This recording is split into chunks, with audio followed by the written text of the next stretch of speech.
We are back, and we have a special guest, Billy Keyserling. Thank you for joining us. Larry, Michael, thank you for bringing this infamous, legend, famous. There you go. Anytime legend. You can come to FWDG and sit on different couches. I can even go take a nap on one of the beds. It's so fun. You know, that cost me $20. Hey, listen, sometimes they even have refreshments, which makes it even better. Ooh, I love it. Billy, I'm going to jump in. You better. Since it's men on the couch.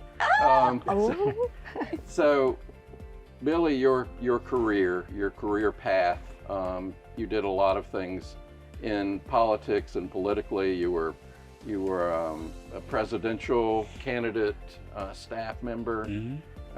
You served in the House of Representatives for South Carolina. You served obviously as mayor and made a lot of positive things happen while you were mayor, and decided not to run your last term.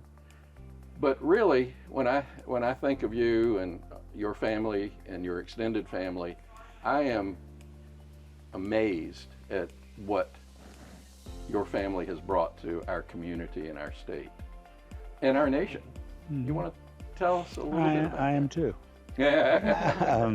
I feel very fortunate to have grown up in Beaufort. I feel very fortunate to have had my parents, my siblings, and the public service. I also worked in the United States Senate and the House of Representatives. Boy, am I glad I'm not there now. Yeah, I don't. You wouldn't have any work though. Right. I'm glad that's true. That's true. Yeah, good point. Just let these guys be dirty, ugly to each other.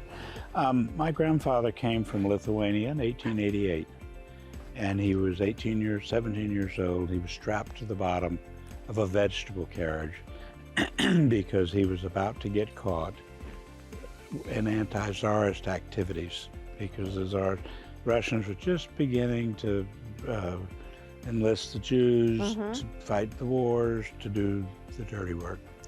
So he left. He ended up in New York City, as did most immigrants.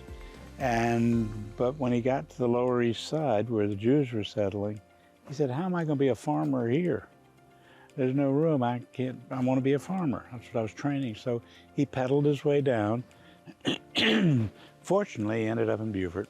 Oh, wow. Went to work for McDonnell Wilkins Corporation on St. Helena Island, became eventually president, brought his 4 brothers here. They ran the country stores. There was a big operation, black farmers, white farmers. I mean, this is at the end of Reconstruction.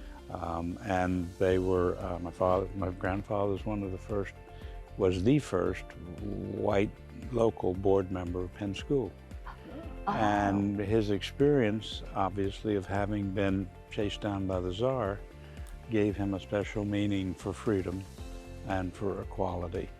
And that was a seed that was planted in the moral compass of all of us. It was my father, my Uncle Leon, went to work before the Depression, went to Columbia Law School, Columbia School for Economics, Harvard Law School, went back to Columbia, and then he was taken out of graduate school by a famous economist to go to work for President Roosevelt. And then he worked for Senator Wagner, wrote most of the New Deal legislation. His fingers were on it. Council of Economic Advisors, Full Employment Act. He was chairman of the council. He and my father were separated by the Depression. My father went to the College of Charleston, had to sell his blood for spending money, and as soon as he got out, World War II was about to happen, so he went in the Navy as a Navy doctor. Unfortunately, he, with no combat training, they put a Marine Corps uniform on him, gave him a service revolver, which he had never used before, and he got on a ship and landed with the 1st Marine Division at Guadalcanal. Oh, wow, that's which amazing. Was an incredible bloodbath, but for a 24-year-old brand new doctor who thinks I've spent all this time and I can save lives and help people, it was just a devastating experience for him. And let me interrupt at this point and say we have to take a quick break. What we'd like to do is invite you to do our final segment with us, and so we'll have another 5 minutes to maybe chat about a little bit more of the history, because it's very rich and there's quite a bit to chat about.